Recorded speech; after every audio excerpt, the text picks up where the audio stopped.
우리는 역사상 가장 중요한 시점을 지나고 있습니다. 하나님께서는 하나님의 일을 하시기 전에 사람을 준비시키셨음을 우리가 알고 있습니다. 하나님 말씀은 마지막 때에 대추수, 대부흥의 때가 있다고 분명히 예언하고 있습니다. 아멘. 하나님의 말씀이 그대로 성취될 것을 믿습니다. 예레미야 눈물은 잠자는 교회와 영혼을 깨우기 위해 노력하고 있습니다. 이 가슴 뛰는 일에 함께 하길 원하시는 분은 카카오 채널로 연락 주시기 바랍니다. 당신은 위대한 하나님의 사람입니다.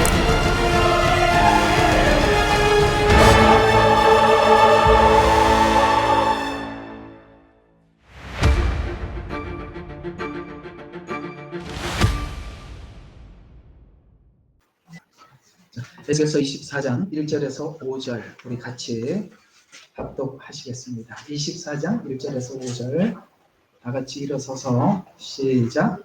아홉째 열째 달 그 달 10일에 주의 말씀이 다시 내게 임하여 말씀하십니다.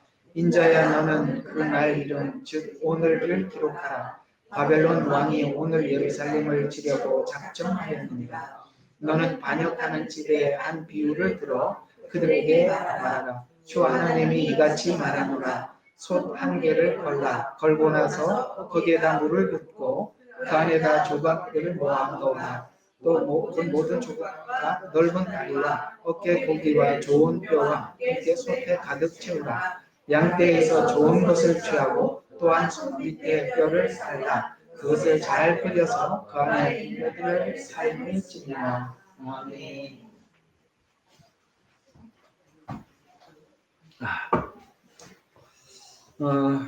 오늘 이 말씀으로는 여기 준비가 되어 있는 것은 아닌데 여기 보면 팔레스타인에 대한 예언이 그 몇 장이 있냐면 팔레스타인에 대한 예언이 어디 있죠? 25장 다음 주에 나오는 거예요. 요즘 이렇게 팔레스타인과 이스라엘 전쟁 때문에 많이 궁금해 하시는데 요거 다음 주에도 제가 준비가 안 돼 있는 곳이라서 25장 15절에서 17절 잠깐 언급하고 좀 지나가 볼게요. 자, 주 하나님이 같이 말하노라 팔레스타인들이라. 여기 지금 가자 지구에 있는 그들을 두고 하는 이야기입니다. 오랜 징후로 그것을 멸하기 위해 보복하며 멸시하는 마음으로 복수하였기에. 여러분 이 팔레스타인들의 사람들의 마음이 여기 보이죠? 네. 여기 뭐라고 증오, 그 다음에 보복, 복수 이런 말들이 등장하고 있어요. 그러므로 주 하나님이 이같이 말하노라. 보라 내가 내 손을 팔레스타인 위에 펴고 또 내가 크렛인들을 끊고 해안에 남은 자를 멸하리라. 내가 흑심한 질책으로 그들 위에 큰 복수를 행하리니 내가 그들 위에 내 원수를 갚을 때에 그들은 내가 주인 줄 알리라. 무슨 일이 일어나고 있는지 본문에 아시죠? 여기만 이 팔레스타인에 대한 예언이 기록되어 있는 것이 아니라 여러 군데 나와 있습니다만 여러분 이걸 이제 그 역사적으로 쭉 살펴보게 되면 이스라엘 안에 있는 이들이 죄가 관영을 했기 때문에 하나님께서 이스라엘 백성들을 출애굽하게 하셨고 그래서 이스라엘의 출애굽의 시기는 이 가나안 땅에 죄가 관영한 시기와 동일하게 하나님께서 보시고 그 땅을 점령하라고 말씀하셨어요. 그래서 이들은 사실은 이스라엘 백성들이 점령한 것이 아니라 블레셋이 한 가지만 깨달으면 돼요. 이것이 하나님으로 온 심판이라는 걸 알면 끝이 나는데 끝까지 증오심과 보복과 이것이 계속 불타오르는데 우리 구약 성경에 보면 블레셋과 이스라엘의 전쟁은 수도 없이 많았는데 그 전쟁이 지금 현대전으로 그냥 있을 뿐이에요. 그러니까 옛날에도 이 전쟁은 이렇게 있었고 지금도 있는 것인데 하나님께서 이 전쟁에 대해서 오늘 뭐라고 말씀하셨어요? 25장 끝에 보면 흑심한 질책으로 17절에 그들 위에 복수하리니 내가 그들 위에 원수를 갚을 때 그 다음에 주인 줄 알리라라고 하면서 하나님께서 여기에 흑심한 질책으로 그들에게 복수를 행한다. 해안에 남은 자들을 멸한다. 이렇게 말씀하셔서 이상하게 이 전쟁이 다른 전쟁과 다르게 모든 것이 그냥 다 파괴되지 않습니까? 신기하죠. 이런 부분들을 사실 우리는 지금 현대 이 상황을 살아가고 있지만 앞으로 미래는 사람들이 이렇게 생각을 해요. 미래에 대한 생각을 어떻게 하고 있냐면 미래는 굉장히 예측 불가능한 시대다라고 이야기를 하는데 성경을 모르는 사람들은 예측 불가능하고 하나님의 예언을 믿는 사람들은 절대 예측 불가능한 게 아니에요. 왜 그렇게 보통 미래의 역사를 예측하는 방식이 뭐냐면 과거의 역사를 더듬어서 과거에 동일한 이런 상황이 되었을 때 다음 역사는 이렇게 전개될 것이다라고 이렇게 보는 게 역사학자들이 미래를 예측하는 방식이에요. 그런데 지금은 그게 다 깡그리 무시되는 이유는 하나님께서 직접 개입하셔서 예언대로 쭉 밀고 나가기 때문에 옛날에 있었던 상황과 전혀 다른 현상으로 나타나기 때문에 그래서 사람들은 예측 불가능한 시대라고 이야기를 하지만 예언을 믿는 사람들에게는 뻔한 상황이 오는 거예요. 그래서 여러분 막 이렇게 세상이 하는 뉴스를 보고 아이고 어떻게 제발 좀 그렇게 하지 마시고 우리는 하나님의 예언과 목적을 알고 그 줄을 잡고 계셔야 되는 거예요. 줄을 잡고 계셔야 돼요. 팔레스타인도 크리스찬이 굉장히 많습니다. 아시겠습니까? 이 상황 속에서 하나님을 믿는 사람들이 주인공인 거예요. 그들이 가서 복음을 전하고 하나님을 믿게. 복음을 증거하는 하나님의 방식들은 대부분이 이런 위기를 통해서 복음이 전파되었고 위기를 통해서 하나님을 만나고 이런 일들이 우리 개개인의 일상 속에도 있던 것처럼 우리 한국도 여러분 아시다시피 일제치하 때나 6.25 동란 이후에 우리 한국교회가 붕괴했던 걸 알 수 있습니다. 결코 조용하고 안전하고 풍요롭고 이런 시간에는 그런 일들이 잘 일어나지 않아요. 네. 그래서 우리가 하나님 이 시간은 모든 이런 시간들은 기회입니다. 그런 차원에서 여러분들 기도의 줄을 잡고 함께 나가시면 되겠습니다. 자, 오늘 내용 재미있는 이야기입니다. 오늘 여러분들의 이 말씀이 여러분들에게 큰 믿음으로 자리매김되고 확신으로 자리매김되기를 바랍니다. 왜 나를 안 보고 이쪽을 보나 했더니 여기 그랬더니 예. 자, 예언은 성취로 말을 하죠. 만약에 예언이 성취가 안 되면 다 버려야 되는 것입니다. 그런데 성경에 기록된 예언들은 모두가 성취되었고 성취됩니다. 그렇기 때문에 오늘 불렀던 이 찬양이 참 마음에 뭉클했던 것이 주 보좌 앞에 찬양은 끝없다 할렐루야 아멘. 이게 요한계시록의 이야기로 모든 성경을 막을 내리는 얘기잖아요. 우리는 그 보좌 앞에서 할렐루야 아멘 하고 이렇게 그 날이 우리 앞에 분명히 올 것이에요. 우리는 그 날을 생각하면 가슴이 두근거리고 기대가 되고 오늘 이 현실을 살아가고 있지만 우리의 마지막 삶의 목적지가 바로 이 지점이라는 것에 우리는 분명히 삶의 목적을 두고 세상과 타협하지 않고 아시겠습니까? 고난에 굴하지 않고 환난에 넘어지지 않고 여러분들이 계속 전진해 나가기를 주의 이름으로 축원합니다. 그래서 예언은 성취로 말을 하는데 성경은 어떤 예언에 가장 주안점을 맞추고 있냐면 초림입니다. 예수님 십자가 구원이거든요. 그 다음 이제 구원 이후에 어디에 초점을 맞추느냐? 재림입니다. 그래서 사단도 예수님 초림 때를 알기 위해서 몸부림을 쳤어요. 그리고 그 소식을 들었습니다. 그랬다가 동방박사 세 사람이 그 소식을 듣고 와서 전하고 가지요. 그리고 그 동방박사 세 사람에게 자기한테도 와서 그 얘기를 알려달라 헤롯에게 그렇게 했는데 그런 그 예수님 탄생하셨을 때 그것을 방해하기 위해서 그렇게 하려고 했지만 어떻습니까? 하나님께서는 미리 말씀하셔서 베들레헴으로 내려가셔서 피신하시고 다시 올라오시게 하시고 이런 여정들 아시죠? 이건 다 뭐냐면 지금 사단이 들은 말 때문에 그래요. 사단이 들은 말이 창세기에서 여자의 후손이 너의 머리를 박살낼 것이다. 근데 여자의 후손이 누군가 하고 봤더니 아브라함이고 그 후손들이 아브라함의 후손이 이스라엘이에요. 그래서 어떻게든지 이스라엘을 어떻게든지 해방을 하면 여자의 후손인 예수님이 이 땅에 오지 못하지 않겠나라고 해서 그렇게 해방을 하려고 했는데 놓쳐버렸죠. 그러면 이제 두 번째 작전으로 들어가겠습니다. 두 번째 작전은 뭘까요? 다시 오심이죠.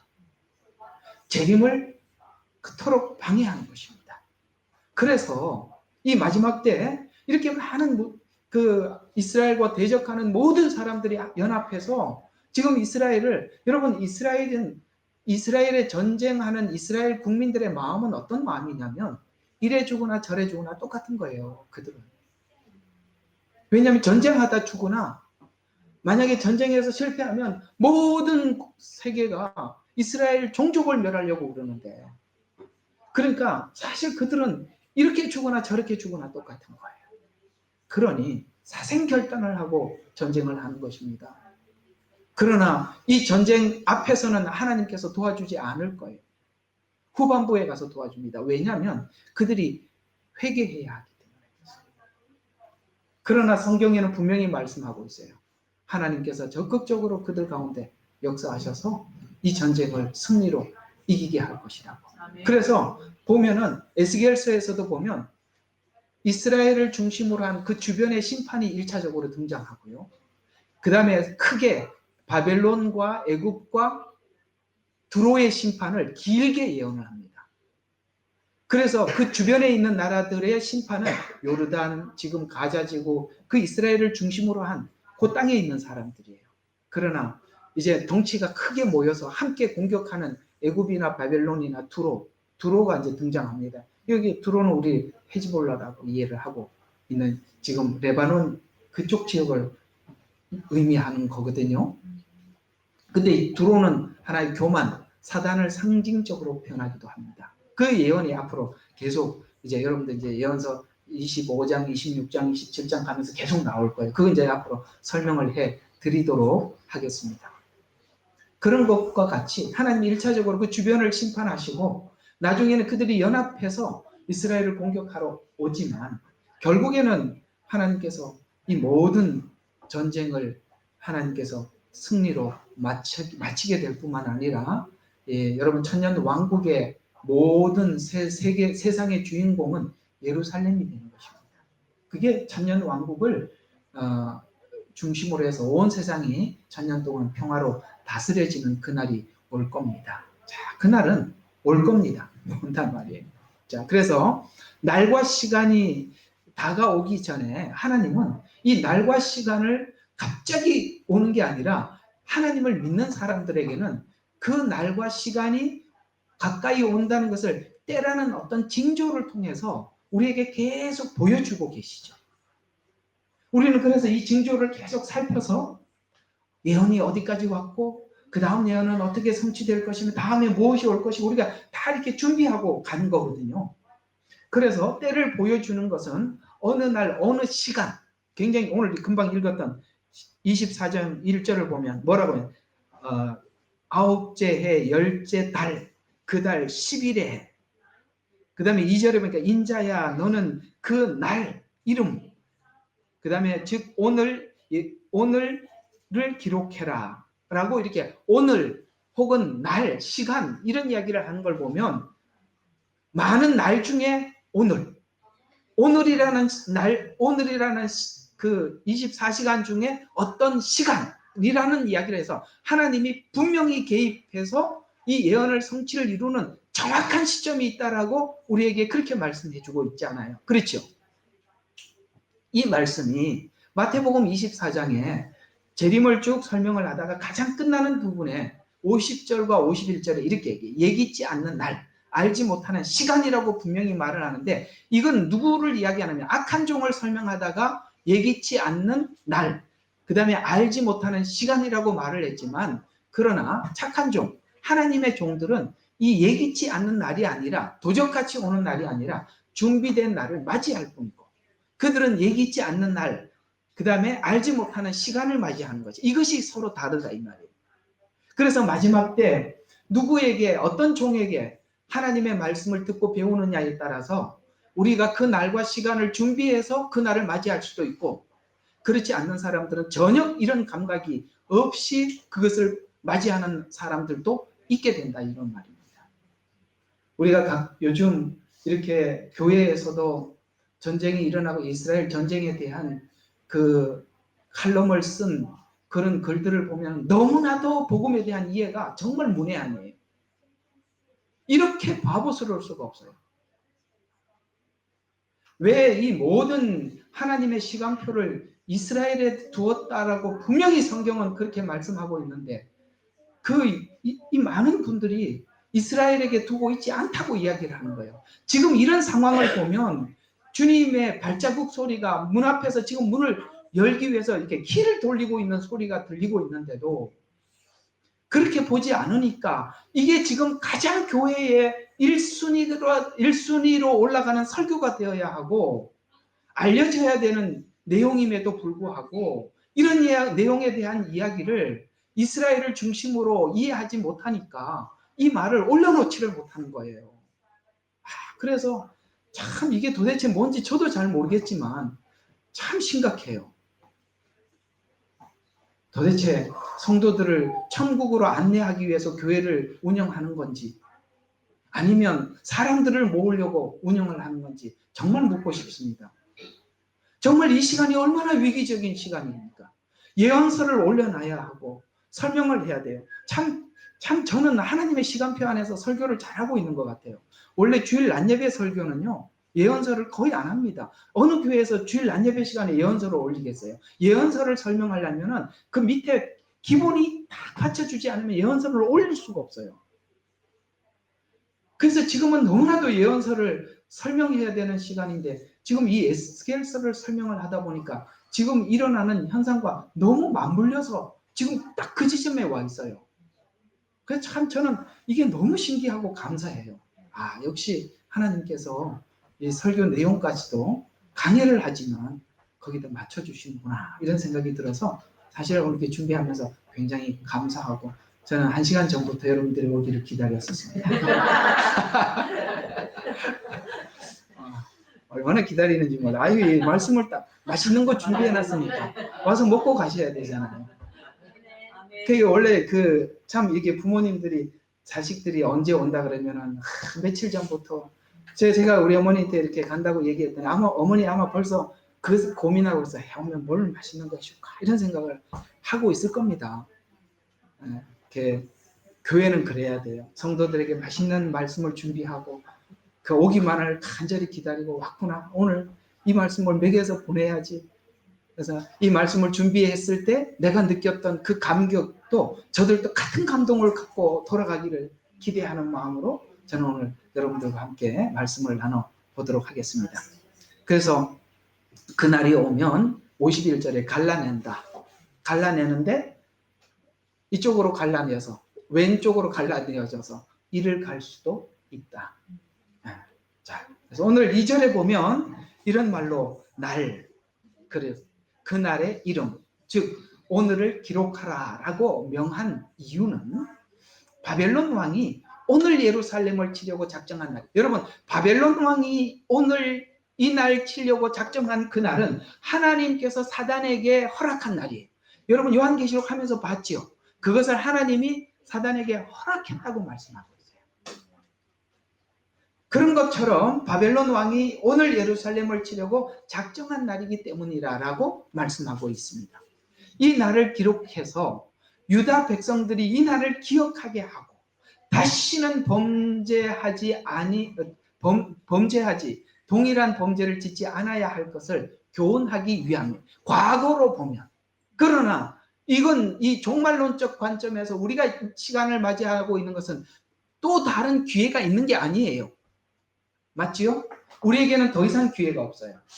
이 마지막은 그냥 그걸로 끝나는 것이지 또 기회가 있는 것은 아닙니다. 그러나 이미 과거의 이스라엘 백성들에게 이런 현상과 사실을 기록하고 실제 역사로 남긴 이유는 하나님께서 그들에게 심판하신 목적은 회개를 목적으로 했다. 회개하기 위함이었다라고 우리에게 말씀해 줌으로써 우리는 그 시간이 가까이 오면 올수록 하나님이 우리에게 뭘 촉구하고 계십니까? 우리가 과거의 죄를 회개하고 하나님 앞에 돌아서서 정말 혹이나 틈이나, 그러니까 틈이 아니고 점이나 흠이나, 말이 막 혼나가네.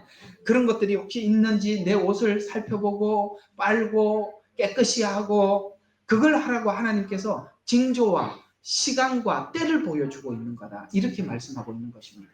여러분, 이걸 예사롭게 들어서는 안 되는 거예요. 그래서 예언이 집행되었던 이 장소는 예루살렘과 바벨론이, 그 당시에는 전화도 없었잖아요. 사람이 직접 전해줘야 돼요. 여러분, 600km면 서울과 부산이 400km잖아요. 그러면 서울, 부산 왔다가 다시 대전쯤 올라가는 거리가 되겠죠? 대략 아마 그렇게 될 것입니다. 우리가 아는 게 그게 전부라서 그렇게 이야기하면 가장 빠를 것 같은데, 그런데 이게 지금 그 예루살렘이 멸망하기 전에 쓴 거거든요. 그런데 멸망했다라고 기록하고 있는 것은, 아직 멸망이 안 됐는데 멸망했다고 하는 것은 하나님의 입에서 나온 말씀이면 이미 미래 완료형인 거예요. 하나님의 말씀은 미래 완료형임을 믿습니까? 그래야 예언을 믿게 되죠. 말씀하셨어요. 그러면 된 겁니다. 그래서 선포하는 것이죠. 성경에 나온 모든 것은 예언이면서도 완료형으로 우리는 받아들이는 것이죠. 그래서 에스겔이 성의 멸망의 소식을 듣기 위해서는 긴 시간이 600km니까 시간이 필요했지만, 에스겔에게 예언하게 한 것은 멸망의 예언이 지금 예루살렘에서 곧 실행될 것이기 때문에 믿음으로 예언하는 것입니다. 에스겔의 예언은 이런 예언인데요. 지금 어떤 예언이, 왜 예루살렘 성전이 그렇게 멸망했는가? 3절에서 5절에 보면 녹슨 가마와 같은 죄로 녹이 슬었어요. 그런데 그 오염된 예루살렘 성, 그러니까 예루살렘 성은 녹슨 가마로 비유를 하고 있고요. 그 안에 이제 가마니까 뭔가를 삶아야 되겠죠. 그래서 여기 이제 거기에 양고기를 넣고 고기를 삶아서 한 조각씩 내어주듯이, 그러니까 삶아갖고 조각을 내어주듯이. 여러분, 녹슨 가마에다가 고기를 넣어서 삶으면 녹에다가 막 완전히 엉망진창이 돼요. 그 먹을 수 있어요? 그럼 못 먹죠. 그러니까 지금 예루살렘 성이 그렇게 회파된 것은 마치 이런 것과 같다. 이렇게 말씀하고 있는 것입니다. 여러분, 혹시 이 홀로코스트라는 말의 뜻을 알고 계시나요? 번제물이라는 것입니다. 이스라엘 백성들을 하나님께 번제물로 드리듯이, 그렇게 태워드리듯이 그렇게 드린 것이 홀로코스트라는 거예요. 그 어디서 이 사람들이 이런 걸 착안했느냐면 이런 얘기예요. 이게요, 사단도요, 너무나도 잘 알아요. 나는 요즘 보면 교회가 도리어 예언을 모르고 이 사단 쪽에 속해 있는 사람들이 예언을 더 잘하는 것 같아요. 어떻게 성경에 예언한 그대로 차곡차곡 자기들이 거기에 그쪽 반대편에 서서 하고 있어요. 신기하죠? 참, 교회가 이런 사람들이 아는 만큼만 알아도 이렇게 침묵하지는 않을 텐데 싶은 생각이 들어요. 그리고 6절과 10절에 보면 패자인, 그 전쟁에서 이스라엘이 패배했으니까, 유다가 패배해서 패자인 유다가 바벨론에 다시 도전하지 못하도록 바벨론이 어떻게 했냐면, 여기 보면 조각씩이라고 했어요. 조각씩 해서 양고기를 가마솥에 넣어서 삶으라는 말은 한 사람씩 처형할 것을 예표로 삼아서 영원히 기억에 남도록 하기 위함입니다. 지금 우리가 팔레스타인과 이스라엘 전쟁 속에서 그 이스라엘 그 국민들을 그 팔레스타인 테러리스트들이 와서 그들을, 그 부모가 보는 앞에 자식이 보는 앞에 부모를 했던 그 얘기는 입에 담을 수가 없어요. 입에 담을 수가 없어요. 왜 정말 입에 담을 수가 없어요. 제가 듣고도 너무 충격을 받아서 제가 이 말을 할 수가 없어요. 그렇게 잔인하게. 그렇게 아주 최고로 잔인하게 해야 자기들의 알라 신에게 가장 뭐죠? 훌륭한 신자로 인정을 받으니까. 이상하죠. 인간이 인간에게 그렇게 대할 수는 없어요. 이거는 영적인 어떤 세력의 조종을 받지 않고는 인간 자체는 그렇게 독할 수는 없는 거예요. 우리 옛날에도 그 북에서 내려왔을 때 교회당에 예배 드리는 그 교회 안에 사람들은 문을 잠그고 기름을 붓고 불사질러서 그 안에 있는 사람들이 전부 다 불타 죽었던 이런 얘기도 많이 들으셨죠. 이건 인간이 인간에게 할 수 있는 행동은 아닌 거예요.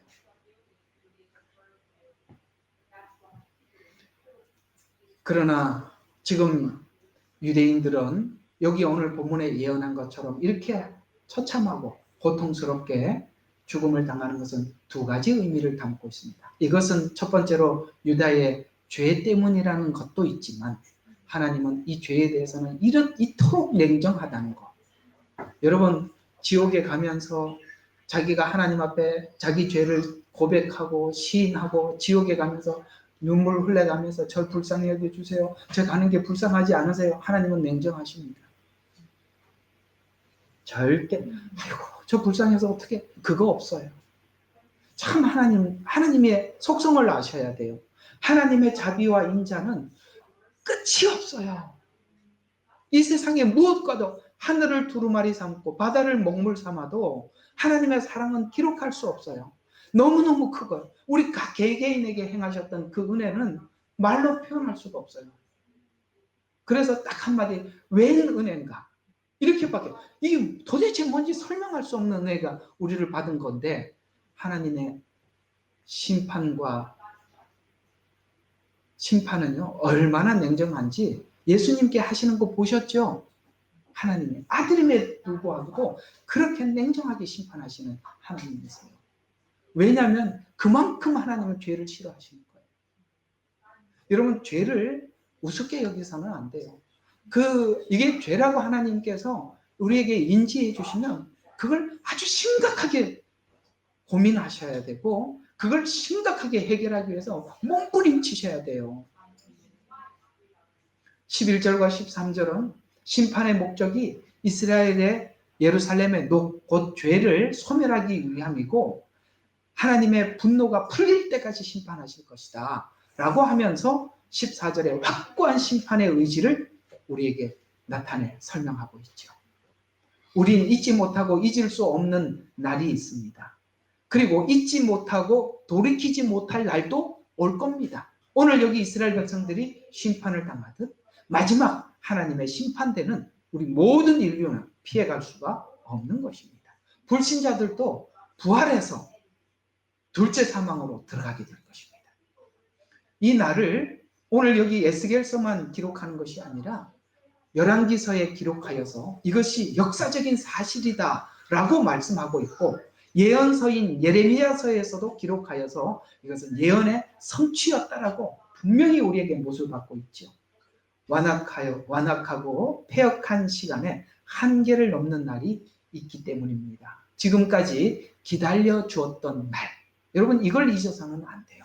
하나님 왜 심판하십니까? 그렇게 말해서는 안 된단 말이에요. 하나님이 지금까지 기다려 줬던 날이 있고 그 기다리는 것이 무한하게 영원히 기다리는 것이 아니라 심판의 날도 함께 있어요. 이것은 하나님의 성품 때문에 그런 것입니다.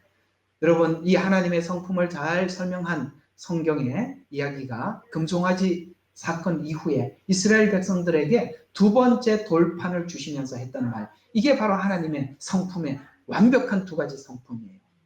그게 바로 출애굽기 34장 6절과 7절에 보면 주께서 그의 앞을 지나시며 이 성품이요 요한계시록까지 가는 거예요. 마지막까지 선포하시기를 주로다 자비롭고 은혜로우시고 오래 참고 선함과 진리가 풍성한 주 하나님이시로다. 자비를 수천 대까지 간직하며 허물과 죄악을 용서하나.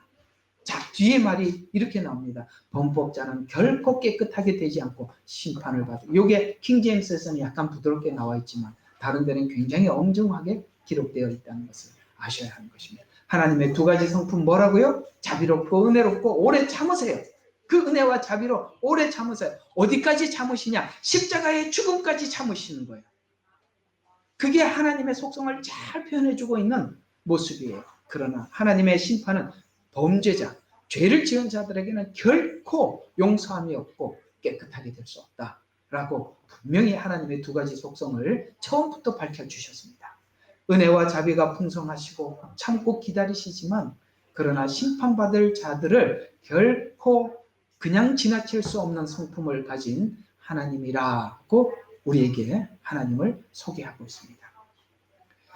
우리는 반드시 알아야 할 것이 있습니다. 날짜를 기록한 것처럼 하나님의 노하시는 심판의 날은 반드시 온다는 사실입니다. 예언서는 어떤 날을 지정해 놓고 계속 예언하고 있습니다. 그것은 첫 번째 은혜의 날입니다. 초림이죠.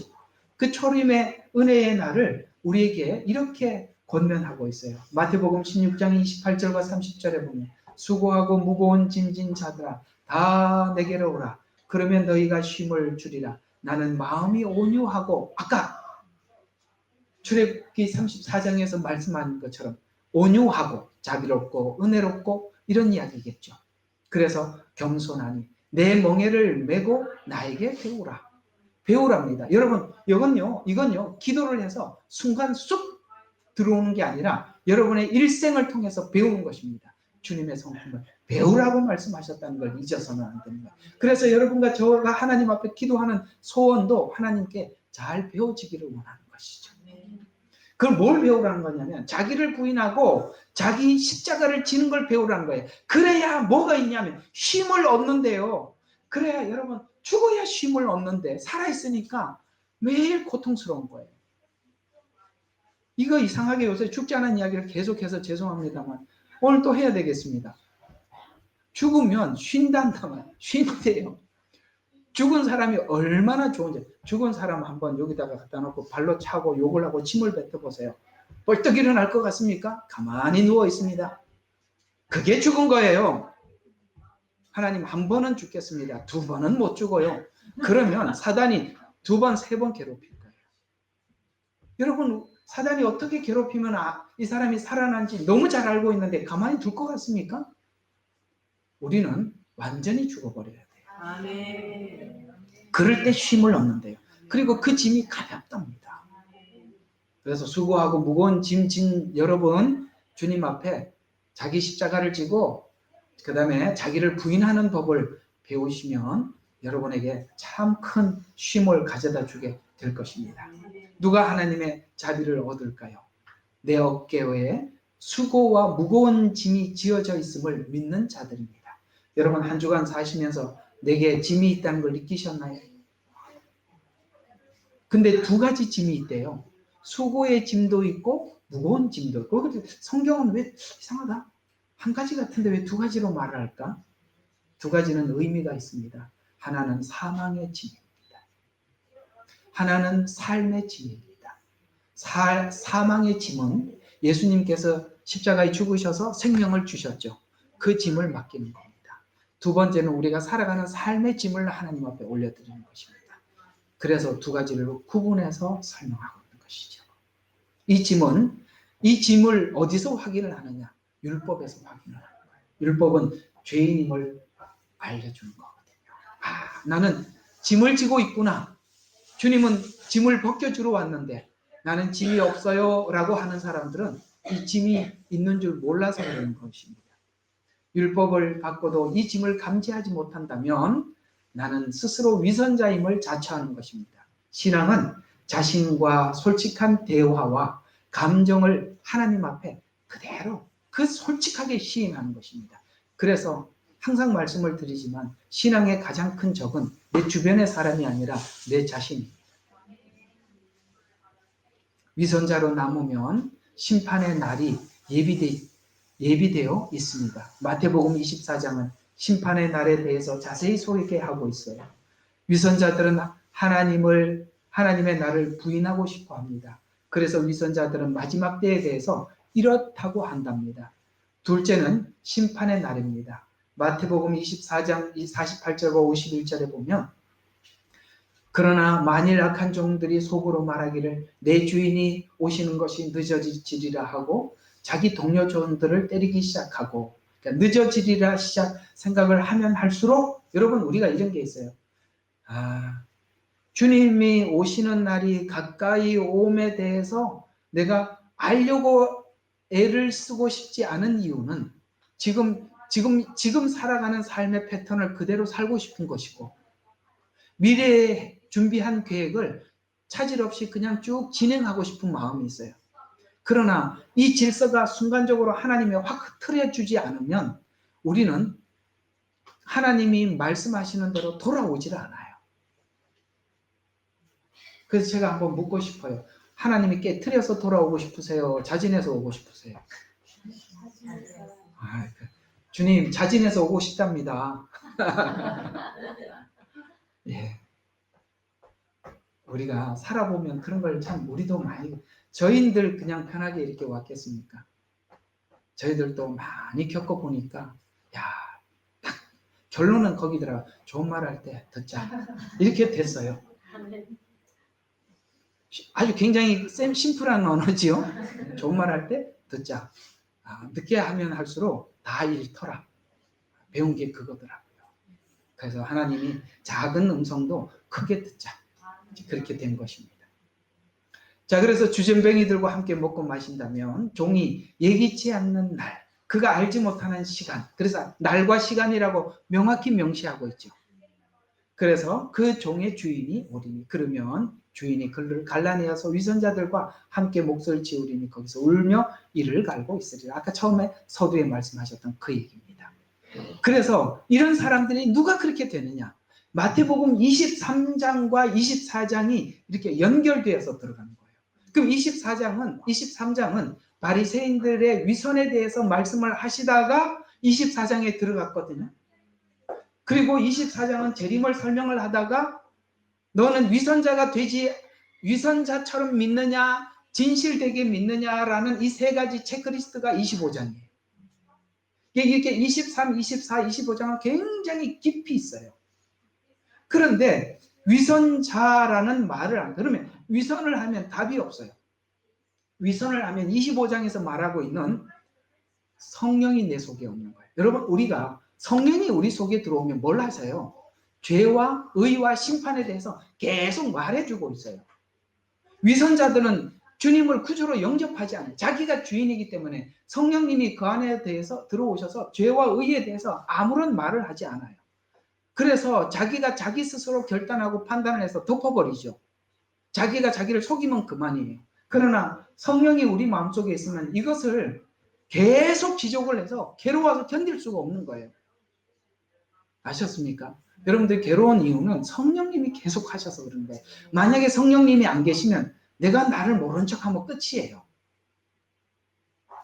그 다음에 그래서 성령이 없다는 것을 알게 되고 두 번째, 성령이 있는 자들은 반드시 성화를 향해서 가게 되어 있단 말이에요. 그게 바로 달란트 비유예요. 그 다음에 이 마지막 선민들과 함께 하지 않는 것. 그 이야기는 앞으로 계속 나옵니다. 이게 양과 염소의 비유는 어려운 이야기가 아니에요. 구약에서 수도 없이 이야기를 하고 있기 때문에 그건 이제 앞으로 많이 나올 거니까 넘어가도록 하겠습니다. 그래서 시간과 기회가 지금 있는 것이고 그 기회가 끝나는 날도 있습니다. 그래서 그 날과 때는 각자에게 주어진 건데요. 자, 우리 때에 대한 이야기를 잘하고 있는 전도서에 들어가서 한번 보도록 하죠. 전도서 3장 1절부터 보면 하늘 아래 모든 것이 시기가 있고 여러분 지금 시기에 하나님 뭘 하는 시기인지 보셔야 된다는 거죠. 모든 목적을 이룰 때가 시기가 있으면 어떤 도착 지점 목적을 향해서 시간이 가고 있잖아요. 그래서 목적을 이룰 때가 있는데 태어날 때가 있고 죽을 때가 있고 아시겠습니까? 네. 태어남은 죽음을 향해서 가는 거니까 죽음의 때가 있는 것이죠. 그 다음에 심는다면 뽑을 때가 있고 죽일 때가 있고 치유할 때가 있고 헐 때가 있고 지을 때가 있고 울 때가 있고 웃을 때가 있고 이런 때들이 있는데 우리가 언제가 힘드냐면 울 때, 심을 때, 헐 때 이럴 때가 힘들거든요. 저 좀 봐요. 힘들다고 그때가. 근데 하나님의 목적이 있어서 그렇게 하고 있다는 거예요. 그 시간을 잘 믿음으로 지나가야 해요. 그래서 이런 때를 주셔서 하시고자 하는 목적이 있답니다. 그래서 어떤 목적이냐? 전도서 3장 14절에 보면 내가 아는 것은 하나님께서 하신 것은 무엇이나 영원히 있을 것이라 있을 것이라는 것이라. 그러니까 무슨 말이냐면 어떤 목적을 이루려고 하는데 우리는 땅에 살아가는 어떤 땅의 목적이지만 하나님은 영원이라는 목적을 두고 간다 이 말이에요. 그러니까 이런 거죠. 다 뺏어서 영원을 주면 그는 모든 걸 얻은 것이고 세상에 있는 모든 것을 다 얻어도 영원을 얻지 못하면 다 잃어버리는 것이죠. 잘 견뎌. 알았지?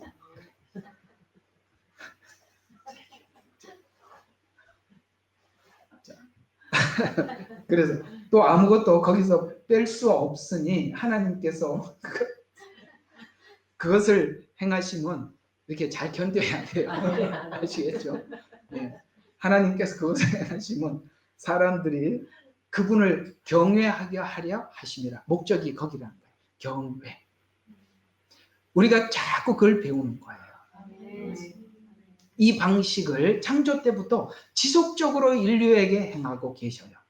창세기에 반복된 창조, 타락, 하나님의 개입, 구원과 심판 이런 일들이 계속 이렇게 마치 바퀴처럼 돌아가잖아요.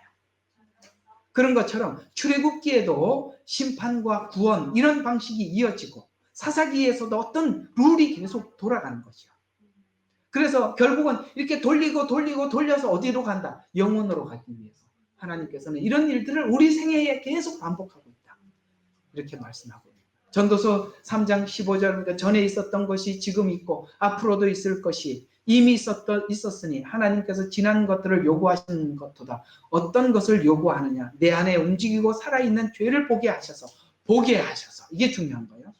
하나님께 회개하여 구원에 얻을 기회를 주기 위해서 하나님께서는 이런 일들을 반복해요. 왜 계속 하나님 고난만 주지 않느냐면 우리가 지쳐 넘어지니까. 가끔씩 뭡니까? 단 거도 주고 단 걸 먹고 정신을 차리고 정신을 잃을 쯤 되면 이상하게 정신을 차렸다가 곧 잃어버리더라고. 그러면 안 돼. 아셨어요? 네. 정신을 차린 그래서 50일 기도회가 중요한 게 아니라 지속적으로 그때 받은 응답을 쭉 잡고 가셔야 돼요. 입 꼭 다물고 하나님 주신 약속만 딱 속에 쥐고 가야 되는 거예요. 그래서 보게 하셔서 하나님께 회개의 구원을 얻을 기회를 주시는 겁니다. 전도서 3장 16절과 18절에 헤아려서 또 보았는데 재판의 자리에도 사악함이 있고 여러분 재판의 자리는 가장 공정해야 되는 곳인데 여러분 마지막 때는 이런 것들이 다 뒤틀어지는 겁니다. 사악함이 있고 의의 자리에 죄악이 있도다. 아시겠습니까? 그래서 세상이 믿을 자리 하나도 없어요. 그래서 마지막 예루살렘에서 하나님이 의로 통치하는 겁니다. 그때는 가짜 뉴스도 없고 그렇습니다.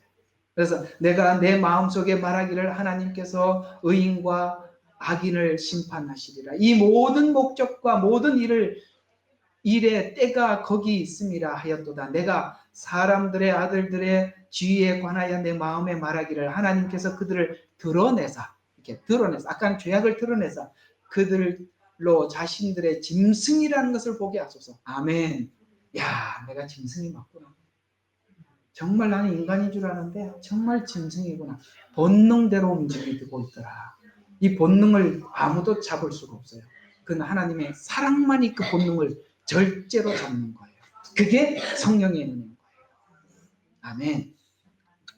짐승이라는 것을 보게 한다는 말은 전도서 3장 19절에 보니까 짐승과 다름없는 인간이라는 것을 알려주어서 마치 우리의 삶이 개가 토한 것을 다시 먹고 돼지가 자기가 싼 똥에 다시 눕는 일을 반복하는 것을 확인해서 회개할 기회를 얻는 것이 인생이다. 거기까지 자기 가슴을 치고 하나님 앞에 회개하는 것. 그걸 하기 위해서 하나님이 계속 우리로 말하면 훈련소에서 굴린다. 이렇게 이야기하고 있습니다. 자, 21절 인간의 영은 위로 올라가고, 이걸 아셔야 돼요. 인간의 영은 하나님께서 인간을 진흙으로 창조하시고 후 하고 생기를 불어넣었기 때문에 인간에게는 영생이 있는 거예요. 그래서 위로 올라가는 겁니다. 그래서 인간의 영은 위로 올라가고 짐승의 영은 흙으로 만들었으니까 땅으로 내려가는 것을 누가 알리요? 인생의 시간, 예측할 수 없는 일상, 반복되는 죄인의 절망, 이런 일들이 계속 병행해서 닫혀있는 영혼의 세계로 초대하는 것이 하나님께서 인간의 시간 속에 들어오셔서 개입하는 목적이라는 거예요. 이런 일들을 그래서 계속 개입하시는 거예요. 개입함을 정말 뼈저리게 느끼고, 여러분들은 그 개입한 것이 무엇일까라고 궁금해서 오신 거죠.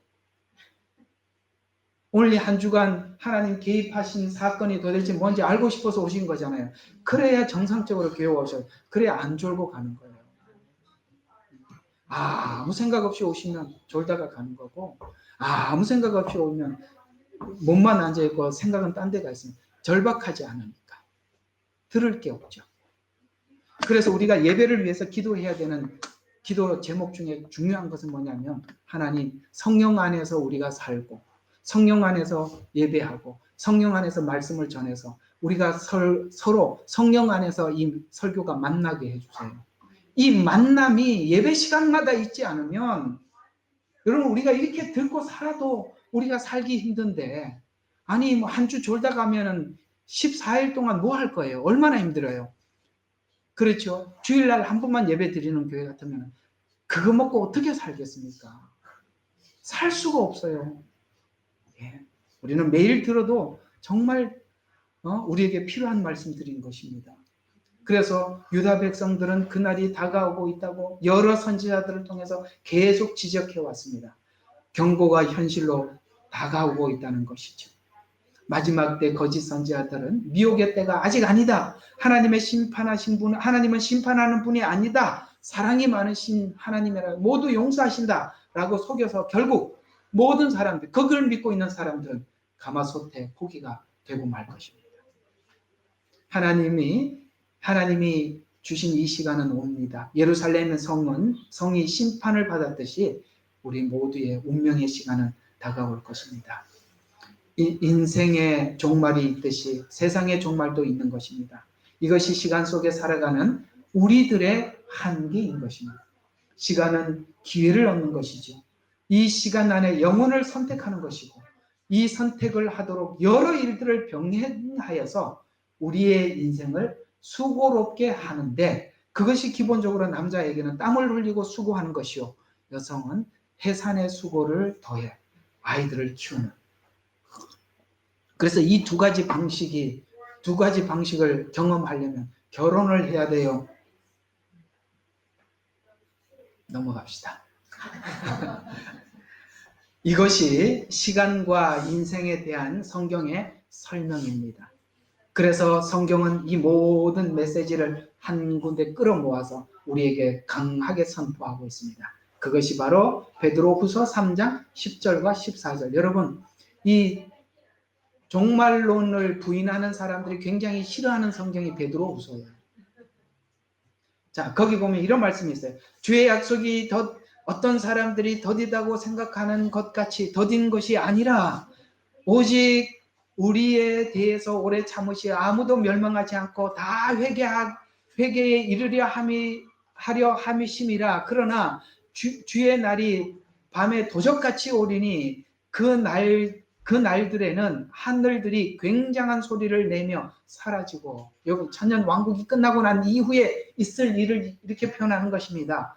하늘의 우주의 구성 요소들이 맹렬한 불로 녹아내리고 땅과 그 안에 있는 모든 일들이 타버릴 것이라. 이거 뭡니까? 새 하늘과 새 땅이 도래하는, 그야말로 천년 왕국이 끝나는 그 순간을 이렇게 기록한 것입니다. 모든 것이 이렇게 끝날 것, 이 목적을 향해서 하나님은 가고 있다 이 말이에요.